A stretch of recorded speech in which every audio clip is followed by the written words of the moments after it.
How to turn on safe search mode on Google. Hey everyone, welcome back to the channel. In today's video, I'm going to show you how you can easily turn on your safe search mode on Google. So now without further ado, let's get started. So first thing first, open the Google app on your phone and make sure that you're logged into your account. And here, once you are inside the Google app, simply tap on the profile icon shown in the top right corner of the screen. And once you tap on that, a pop-up menu will appear. In that menu, you can see the option labeled as Safe Search. So simply tap on that.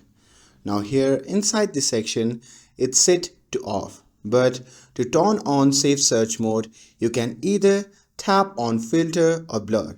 And once you do that, Safe Search is enabled and now Google will filter inappropriate results from your searches. And that's it. That's how you can turn on Safe Search mode on Google. With this, if you found this video helpful, then don't forget to like, share and subscribe to get updated for more videos.